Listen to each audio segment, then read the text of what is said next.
Hi friends, welcome back to my channel. ಇವತ್ತು ನೋಡ್ರಿ ನಾನೊಂದು ಫಿಶ್ ರೆಸಿಪಿನ ನಿಮ್ಮ ಜೊತೆ ಶೇರ್ ಮಾಡ್ತಾಯಿದ್ದೀನಿ. ಕಾಟ್ಲಾ ಮೀನಿನ ರವಾ ಫ್ರೈನ ಮಾಡ್ತಾಯಿದ್ದೀನಿ ನೋಡ್ರಿ. ಕಾಟ್ಲಾ ಫಿಶ್ಶಿನ ರವಾ ಫ್ರೈ ತುಂಬ ಚೆನ್ನಾಗಿ ಬರುತ್ತೆ ನೋಡ್ರಿ. ಸ್ವಲ್ಪನೂ ಕೋಟಿಂಗ್ ಬಿಡದೇ ಇರೋ ಥರ ಕ್ರಿಸ್ಪಿಯಾಗಿ ಹೇಗೆ ಮಾಡೋದು ಅಂತ ನೋಡ್ಕೊಳ್ರಿ. ಸ್ವಲ್ಪ ನೋಡ್ರಿ ಹೇಗೆ ಬಂದಿದೆ ಅಂತೇಳಿ ಇಲ್ಲಿ. ಅಂದರೆ ನಾವು ಮಾಡಿದಂಥ ಕೋಟಿಂಗ್ ಸ್ವಲ್ಪನೂ ಬಿಟ್ಟಿಲ್ಲ, ಅಷ್ಟು ಕ್ರಿಸ್ಪಿಯಾಗಿ ಸಾಫ್ಟಾಗಿ ಬಂದಿದೆ ಒಳಗಡೆ ನೋಡಿ. ಇದೇ ರೀತಿ ನೀವು ಯಾವ ಫಿಶ್ನಲ್ಲಾದರೂ ನೀವು ಇದನ್ನು ರವಾ ಫ್ರೈ ಟ್ರೈ ಮಾಡ್ಬೋದು. ತುಂಬ ಚೆನ್ನಾಗಿ ರುಚಿಯಾಗಿ ಬರುತ್ತೆ ನೋಡಿ. ಹಾಗಾದರೆ ಹೇಗೆ ಮಾಡೋದು ಅಂತ ನೋಡ್ಕೊಳ್ರಿ. ವಿಡಿಯೋ ರೆಸಿಪಿ ನಿಮಗೆ ಇಷ್ಟ ಅನಿಸಿದರೆ ನಮ್ಮ ಚಾನಲ್ಗೆ ಸಬ್ಸ್ಕ್ರೈಬ್ ಮಾಡಿರಿ. ಫ್ಯಾಮಿಲಿ ಫ್ರೆಂಡ್ಸ್ ಜೊತೆ ವಿಡಿಯೋನ ಶೇರ್ ಮಾಡಿಕೊಳ್ರಿ. ಇಲ್ಲಿ ಕಾಟ್ಲಾ ಮೀನನ್ನು ನಾನು ತೊಗೊಂಡಿದ್ದೀನಿ. ಕಾಟ್ಲಾ ಫಿಶನ್ನು ನೀಟಾಗಿ ವಾಶ್ ಮಾಡಿ ತಗೊಳ್ರಿ. ತುಂಬ ಚೆನ್ನಾಗಿರುತ್ತೆ. ರಸಮ್ ಅನ್ನ ತಿನ್ನಬೇಕಾದ್ರೆ ಅದರ ಜೊತೆ ಸೈಡ್ ಡಿಶ್ ಆಗಿ ತುಂಬ ಚೆನ್ನಾಗಿರುತ್ತೆ. ನೀವು ಹಾಗೆ ಸ್ನ್ಯಾಕ್ಸ್ ಆಗಿ ಸಹಿತ ತಿನ್ಬೋದು. ಹಾಗಾದರೆ ಇಲ್ಲಿ ನಾವು ಮಸಾಲೆಗೆ ಫಸ್ಟು ನೋಡ್ರಿ ಒಂದು ಅರ್ಧ ಕಪ್ಪಷ್ಟು ನಾನು ಕಾರ್ನ್ಫ್ಲೋರನ್ನು ತೊಗೊಂಡಿದ್ದೀನಿ. ಆಮೇಲೆ ರುಚಿಗೆ ತಕ್ಕಷ್ಟು ಉಪ್ಪನ್ನು ತೊಗೊಂಡಿದ್ದೀನಿ. ಈಗ ಮಸಾಲೆನ ರೆಡಿ ಮಾಡ್ಕೊಳ್ಳೋಣ. ಫಸ್ಟು ನಾನಿಲ್ಲಿ 2 ಸ್ಪೂನಷ್ಟು ಕಾರ್ನ್ಫ್ಲೋರ್ ಹಾಕ್ತಾಯಿದ್ದೀನಿ. ಆಮೇಲೆ ರುಚಿಗೆ ತಕ್ಕಷ್ಟು ಉಪ್ಪನ್ನು ಹಾಕಿ ಮತ್ತು ಇದಕ್ಕೆ ಒಂದು ಅರ್ಧ ಟೀ ಸ್ಪೂನಷ್ಟು ಅರಿಶಿನ ಪುಡಿನ ಹಾಕಿ ಮತ್ತು ಅರ್ಧ ಟೀ ಸ್ಪೂನಷ್ಟು ಮಸಾಲೆನ ಹಾಕಿ, ಗರಂ ಮಸಾಲ. ಜಾಸ್ತಿ ಮಸಾಲೆ ಏನು ಬೇಕಾಗೋದಿಲ್ಲ ನೋಡಿರಿ. ಒಂದು ಅರ್ಧ ಟೀ ಸ್ಪೂನ್ ಗರಂ ಮಸಾಲ ಹಾಕಿದರೆ ಸಾಕು. ಇಲ್ಲಿ ಒಂದು ಅರ್ಧ ನಿಂಬೆ ಹಣ್ಣಿನ ರಸನ ಹಾಕ್ತಾಯಿದ್ದೀನಿ. ಇಲ್ಲಾಂದರೆ ವಿನೇಗರ್ ಹಾಕಿರಿ, ಚೆನ್ನಾಗಿರುತ್ತೆ. ಯಾವುದೂ ಇಲ್ಲಾಂದರೆ ನೀವು ಹುಣಸೆ ಹಣ್ಣಿನ ರಸನೂ ಹಾಕ್ಬೋದು. ಇಲ್ಲಿ ಖಾರಕ್ಕೆ ನಾನು 2 ಸ್ಪೂನಷ್ಟು ಖಾರದ ಪುಡಿನ ಹಾಕ್ತಾಯಿದ್ದೀನಿ. ನಾನು ಯಾವುದೇ ಪ್ರಿಸರ್ವೇಟಿವ್ ಕಲರ್ ಫುಡ್ಡನ್ನು ಬಳಸ್ತಾ ಇಲ್ಲ ನೋಡಿರಿ. ಫುಡ್ ಕಲರು ಬೇಡ ಅಂಥೇಳಿ. ಖಾರದ ಪುಡಿಯಲ್ಲಿ ಏನು ಕಲರ್ ಇರುತ್ತೆ ಅಷ್ಟು ಸಾಕು. ಎಕ್ಸ್ಟ್ರಾ ಕಲರ್ ಏನಾದರೂ ಇದಕ್ಕೆ ಬಳಸೋಕ್ಕೆ ಹೋಗಬೇಡಿ. ನಿಮ್ಮ ಇಷ್ಟ ಇದ್ದರೆ ನೀವು ಫುಡ್ ಕಲರ್ ಹಾಕ್ಬೋದು. ನಾನಿಲ್ಲಿ ಒಂದು ಟೀ ಸ್ಪೂನಷ್ಟು ಶುಂಠಿ ಬೆಳ್ಳುಳ್ಳಿ ಪೇಸ್ಟನ್ನು ಹಾಕ್ತಾಯಿದ್ದೀನಿ. ಹಾಕಿ ಸ್ವಲ್ಪ ನೀರು ಹಾಕಿ ಚೆನ್ನಾಗಿ ಮಸಾಲೆನ ಮಿಕ್ಸ್ ಮಾಡಿ. ಸ್ವಲ್ಪನೇ ನೀರು ಹಾಕಿ ಕಲಿಸ್ಕೊಳ್ರಿ ಫಸ್ಟು. ಜಾಸ್ತಿ ನೀರಾದರೆ ಮಸಾಲೆ ಕೋಟಿಂಗ್ ಚೆನ್ನಾಗಿ ಬರೋದಿಲ್ಲ ನೋಡಿ. ಸ್ವಲ್ಪ ಈ ಥರ ಗಟ್ಟಿಯಾಗಿ ಕಲಿಸ್ಕೊಂಡ್ಬಿಟ್ಟು ಆಮೇಲೆ ಒಂದು ಸ್ವಲ್ಪ ನೀರು ಹಾಕಿ ಚೆನ್ನಾಗಿ ಮಸಾಲೆನ ಹದವಾಗಿ ಕಲಿಸ್ಕೊಳ್ರಿ. ಸ್ವಲ್ಪ ಈ ಥರ ಚೆನ್ನಾಗಿ ಮಿಕ್ಸ್ ಮಾಡಿದ್ರೆ ಮಸಾಲೆ ಚೆನ್ನಾಗಿ ಬರುತ್ತೆ. ಆಮೇಲೆ ತುಂಬ ರುಚಿಯಾಗಿರುತ್ತೆ. ನೀವು ಇಮಿಡಿಯೇಟಾಗಿ ಮಾಡ್ಕೋಬೋದು ನೋಡಿರಿ. ಮನೇಲಿರೋ ಇಂಗ್ರೀಡಿಯೆಂಟ್ಸನ್ನು ಬಳಸಿ. ಕಾರ್ನ್ಫ್ಲೋರ್ ಇಲ್ಲ ಅಂದರೆ ಇದಕ್ಕೆ ನೀವು ಮೈದಾ ಹಿಟ್ಟನ್ನು ಬಳಸ್ಬೋದು. ಈಗ ಮಸಾಲೆ ರೆಡಿಯಾಗಿದೆ. ನಾನು ಎಲ್ಲ ಪೀಸಸ್ಗೂ ಅದನ್ನು ಚೆನ್ನಾಗಿ ಅಪ್ಲೈ ಮಾಡ್ತಾಯಿದ್ದೀನಿ. ಸರಿಯಾಗಿ ಅಪ್ಲೈ ಮಾಡಿಕೊಡ್ರಿ. ಹೀಗೆ ಮಸಾಲೆನ ಅಂಟಿಸ್ಬಿಟ್ಟು ಇದನ್ನು ಒಂದು ಅರ್ಧ ಗಂಟೆ ನಾನು ಫ್ರಿಜ್ಜಲ್ಲಿ ಇಟ್ಟಿರ್ತೀನಿ. ಅಂದರೆ ಚೆನ್ನಾಗಿ ಮ್ಯಾರಿನೇಷನ್ ಆಗಬೇಕು, ಆವಾಗ ತುಂಬ ಚೆನ್ನಾಗಿ ಬರುತ್ತೆ. ಕೆಲವೊಬ್ಬರು ಕೋಟಿಂಗ್ ಬಿಟ್ಕೊಳ್ಳುತ್ತೆ ಅಂತ ಹೇಳ್ತಾರೆ.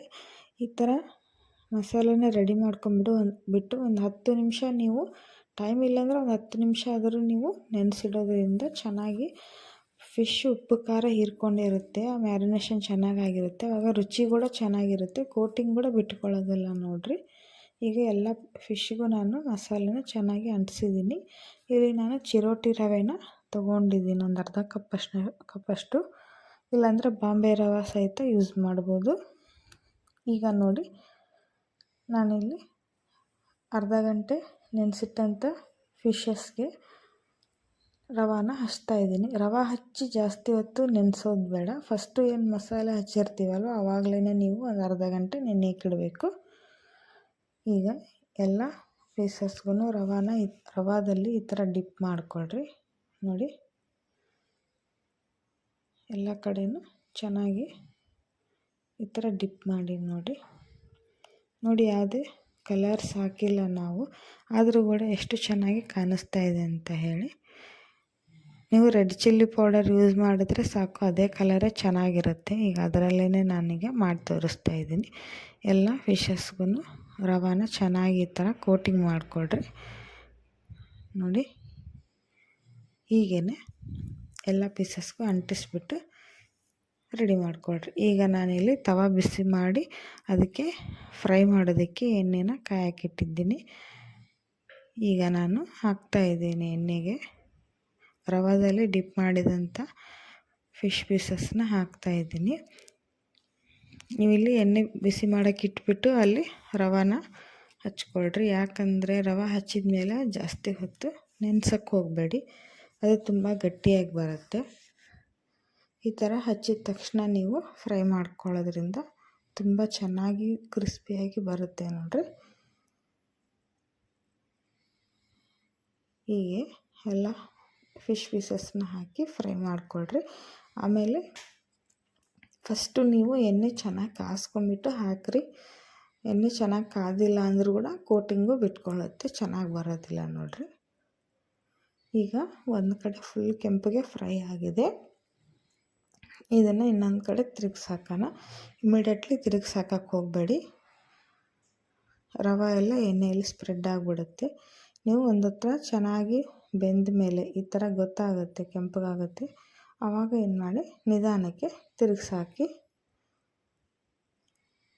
ನೋಡಿ, ಈ ಥರ ನಿಧಾನಕ್ಕೆ ತಿರುಗಿಸಾಕೊಳ್ರಿ, ಆವಾಗ ಚೆನ್ನಾಗಿ ಬರುತ್ತೆ. ಈಗ ಎಲ್ಲ ಪೀಸಸ್ನ ಅದೇ ಥರ ಎರಡು ಕಡೆ ಚೆನ್ನಾಗಿ ಫ್ರೈ ಮಾಡಿಕೊಳ್ರಿ ಎಣ್ಣೆಯಲ್ಲಿ. ಫಸ್ಟು ಹೈ ಫ್ಲೇಮಲ್ಲಿ ಇಟ್ಕೊಂಡು ಮತ್ತೆ ಒಂದೆರಡು ನಿಮಿಷ ಲೋ ಫ್ಲೇಮಲ್ಲಿ ಫ್ರೈ ಮಾಡಿಕೊಂಡ್ರೆ ಫಿಶ್ ಪೀಸಸ್ಸು ಚೆನ್ನಾಗಿ ಬೇಯ್ತವೆ. ಅಂದರೆ ಮೇಲುಗಡೆ ಕೋಟಿಂಗ್ ಕ್ರಿಸ್ಪಿಯಾಗಿ ಬರುತ್ತೆ, ಒಳಗಡೆ ಫಿಶ್ಶು ಚೆನ್ನಾಗಿ ಸಾಫ್ಟಾಗಿ ಬೆಂದಿರುತ್ತೆ ನೋಡಿರಿ. ಈ ಥರ ಮಾಡಿಕೊಂಡ್ರೆ ತುಂಬ ರುಚಿಯಾಗಿರುತ್ತೆ. ನೀವು ಇದನ್ನು ಬಾಂಗಡ ಮೀನಲ್ಲಿ ಮಾಡ್ಬೋದು, ಜಲಬಿ ಮೀನಲ್ಲಾದರೂ ಮಾಡ್ಬೋದು, ತುಂಬ ರುಚಿಯಾಗಿ ಬರುತ್ತೆ. ನಾನಿವತ್ತು ಕಾಟ್ಲಾ ಮೀನಿನ ರವಾ ಫ್ರೈಯನ್ನು ಮಾಡಿ ತೋರಿಸ್ತಾ ಇದ್ದೀನಿ ನಿಮಗೆ. ನೋಡಿ, ಎರಡೂ ಕಡೆ ಹೇಗೆ ಚೆನ್ನಾಗಿ ಬೆಂದಿದೆ ಅಂಥೇಳಿ. ಸೂಪರಾಗಿ ಫ್ರೈ ಆಗಿದೆ. ಈಗ ಇದನ್ನು ಪ್ಲೇಟಿಗೆ ತೆಗೆದು ಸರ್ವ್ ಮಾಡೋಣ. ನೋಡಿ, ಚೆನ್ನಾಗಿ ಫ್ರೈ ಆಗಿದ್ದಾವೆ. ನೀವು ಫ್ರೈ ಮಾಡಿ ತೆಗಿಬೇಕಾದ್ರೆ ಫ್ಲೇಮನ್ನು ಸ್ವಲ್ಪ ಜಾಸ್ತಿ ಮಾಡಿ ಫ್ರೈ ಮಾಡ್ಕೊಂಬಿಟ್ಟು ಬೇಗ ಬೇಗ ತೆಗೆದುಬಿಡ್ರಿ. ಇಲ್ಲಾಂದರೆ ಎಣ್ಣೆ ಜಾಸ್ತಿ ಉಳ್ಕೊಳ್ಳೋ ಚಾನ್ಸ್ ಇರುತ್ತೆ. ಅದು ಫಸ್ಟೇ ಎಣ್ಣೆ ಜಾಸ್ತಿ ಹೀರ್ಕೊಂಡಿರೋದ್ರಿಂದ ನೀವು ಲೋ ಫ್ಲೇಮಲ್ಲಿ ಇಟ್ಕೊಂಡು ತೆಗೆದ್ರೆ ಇನ್ನೂ ಜಾಸ್ತಿ ಎಣ್ಣೆ ಬರೋ ಚಾನ್ಸಸ್ ಇರುತ್ತೆ. ಎಣ್ಣೆ ಚೆನ್ನಾಗಿ ಇಳಿಯೋದಿಲ್ಲ. ಸ್ವಲ್ಪ ಹೈ ಫ್ಲೇಮಲ್ಲಿ ಇಟ್ಕೊಂಡು ಫ್ರೈ ಆಗಬೇಕಾದ್ರೆ ತೆಗೆದುಬಿಟ್ರೆ ಎಣ್ಣೆ ಎಲ್ಲ ಚೆನ್ನಾಗಿ ಹೋಗಿಬಿಡುತ್ತೆ, ಜಾಸ್ತಿ ಎಣ್ಣೆ ಹೀರ್ಕೊಳ್ಳೋದಿಲ್ಲ ನೋಡಿರಿ. ಈಗ ಫ್ರೈ ಆದಂಥ ಕಾಟ್ಲಾ ರವಾ ಫ್ರೈಯನ್ನು ತೋರಿಸ್ತಾ ಇದ್ದೀನಿ ನಿಮಗೆ. ನೋಡಿ, ಸ್ವಲ್ಪ ಕೂಡ ಕೋಟಿಂಗ್ ಬಿಟ್ಟಿಲ್ಲ, ಎಷ್ಟು ಕ್ರಿಸ್ಪಿಯಾಗಿ ಬಂದಿದೆ, ಎಷ್ಟು ಚೆನ್ನಾಗಿ ಕಾಣಿಸ್ತಾ ಇದೆ ಅಂತ ನೋಡ್ಬೋದು. ನೀವು ಕೂಡ ಇದೇ ಥರ ಮಾಡ್ಕೊಂಡು ತಿನ್ನಿ. ಇಷ್ಟ ಅನಿಸಿದರೆ ನಮ್ಮ ಚಾನಲ್ಗೆ ಸಬ್ಸ್ಕ್ರೈಬ್ ಮಾಡಿ.